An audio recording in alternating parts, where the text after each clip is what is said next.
அன்னையிலேருந்து இன்னைக்கு வரைக்கும் ஃப்ரெஷர்ஸுக்கு இருக்கிற பெரிய ப்ராப்ளம் என்ன தெரியுமாங்க? சார், அனுபவம் இருந்தால் தான் வேலை கிடைக்கும் அப்படின்னு சொல்கிறாங்க. ஆனால் வேலைக்கு போகாமல் எப்படி சார் அனுபவம் வரும்? நான் சர்டிஃபிகேட்ஸ் எல்லாம் முடிச்சிட்டேன் சார், ஆனாலும் அனுபவம் இல்லைன்னு சொல்கிறாங்க.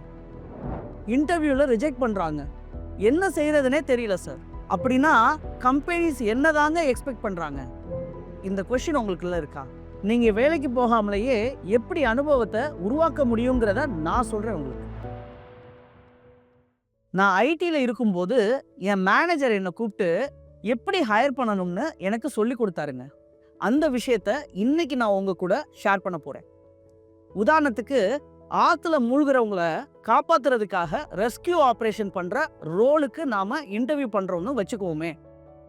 அப்போது அவங்க கிட்ட நீச்சல் அடிக்க தெரியுமான்னு கேட்கறது சரியா, இல்ல ஏற்கனவே யாரையாச்சும் காப்பாத்திருக்கீங்களான்னு கேட்கறது சரியா இருக்குமா? ஏன்னா நம்ம யாரை ஹையர் பண்ணணும்னா, சார் எனக்கு நீச்சல் அடிக்க தெரியும், நான் நல்லா காப்பாத்துவேன் அப்படின்னு சொல்றவங்கள ஹையர் பண்ணக்கூடாதுங்க.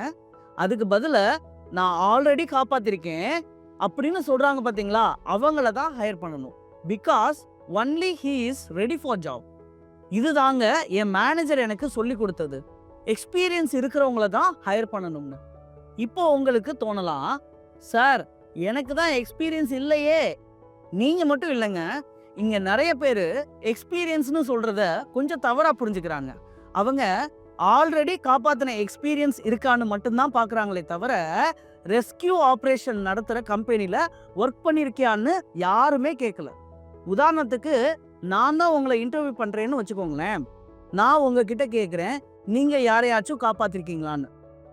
அப்போ நீங்க சொல்றீங்க, எங்க ஊர்ல ஆத்து பக்கத்துல வேலை பார்த்துக்கிட்டு இருந்தோம், அப்போ சடனா வெள்ளம் வந்துடுச்சு, அப்போ ஒரு ஃபேமிலி இருந்தாங்க, அதுல ஒருத்தவரை நான் சேவ் பண்ணேன் அப்படின்னு நீங்க உங்க எக்ஸ்பீரியன்ஸை சொன்னீங்கன்னா, அந்த இடத்துல நான் உங்களை தான் கண்டிப்பா ஹையர் பண்ணுவேன்.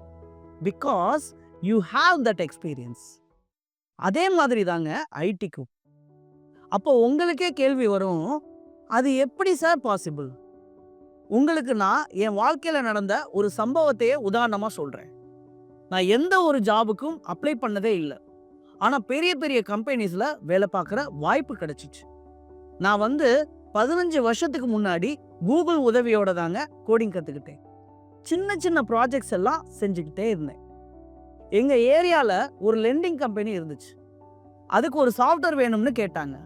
அப்போ எனக்கு இருந்த நாலேஜை வச்சு அந்த சாஃப்ட்வேரை பில்டு பண்ண ஆரம்பிச்சேங்க. அதை பார்த்துட்டு ஒருத்தவர் என்னை பெரிய கம்பெனிக்கு வேலைக்கு கூப்பிட்டாரு. இப்போ பாருங்க, ஒருத்தவர் ப்ராப்பரா சர்டிஃபிகேட் முடிச்சுட்டு ஐடி கம்பெனியில் ஜாயின் பண்ணினாலும் அவங்க அந்த சாஃப்ட்வேரோட ஒரு பார்ட்ல தான் வேலை பார்ப்பாங்க. அதனால அவங்களுக்கு அதுல உள்ள எக்ஸ்பீரியன்ஸ் மட்டும்தான் கிடைக்கும். ஆனா நான் எண்ட் டு எண்ட் தனியா ஒரு ஆளா சாஃப்ட்வேர் எழுதினேன். அதனால எனக்கு எல்லா விதமான ஃபுல் ஸ்டாக் நாலேஜும் கிடைச்சிருச்சுங்க. அந்த சாஃப்ட்வேர் ரியல் வேர்ல்ட்ல இன்னமும் வேலை செஞ்சுக்கிட்டு இருக்கு. அதனால தான் எனக்கு நல்ல வேலையும் கிடைச்சிச்சுங்க. அப்போ ஒரு கம்பெனில வேலை பார்க்குறவங்கள விட ரியல் வேர்ல்டு ப்ராப்ளம்க்கு சாஃப்ட்வேர் எழுதுறவங்கள தான் ஃப்ரெஷரா இருந்தா கூட நமக்கே ஒரு பெரிய எக்ஸ்பீரியன்ஸ் தரும். ஆனா இது ஸ்டெப் 1 தாங்க. நீங்களும் அதே மாதிரி உங்க தெருவுல உங்க ஃப்ரெண்ட்ஸுக்கோ இல்ல உங்க ஃபேமிலிக்கோ குறைஞ்சது 4 ரியல் வேர்ல்ட் ப்ராப்ளம்ஸ்க்கு சாஃப்ட்வேர் எழுதி பார்த்தீங்கன்னா உங்க நாலேஜும் அதிகமாகும், எக்ஸ்பீரியன்ஸும் கிடைக்குங்க. சரி, ஆனா இந்த எக்ஸ்பீரியன்ஸை இன்டர்வியூவருக்கு நான் எப்படி சார் காட்டுறது? அதுக்கு தான் கிட்டப்னு ஒரு பிளாட்ஃபார்ம் இருக்குங்க. தெரியாதவங்களுக்கு சொல்றேன், கிட்டப் உங்க ப்ராஜெக்ட்ஸை ஆன்லைன்ல ஸ்டோர் பண்ற இடம். சரியா சொல்லணும்னா அது கூகுள் டிரைவ் மாதிரிங்க. ஆனா ஸ்பெஷலி சாஃப்ட்வேர் டெவலப்பர்ஸ்க்காக உருவாக்கப்பட்டது. நீங்க எழுதுற கோட சோர்ஸ் கோடோட சேவ் பண்ணீங்கன்னா அதை கிட்டப்ல புஷ் பண்ண முடியுங்க. அங்க இருந்து யாரு வேணும்னாலும் உங்க ப்ராஜெக்டை ஓபன் பண்ணி பார்க்கலாம்.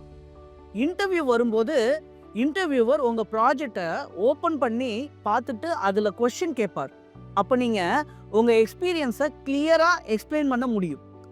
அதுவே இன்டர்வியூவருக்கு இந்த கேண்டிடேட் எக்ஸ்பீரியன்ஸ்டுன்ற ஒரு ஃபீல் கொடுக்கும். அப்போ நீங்க கேட்கலாம், சர்டிஃபிகேட்ஸ் யூஸ் இல்லையா சார்?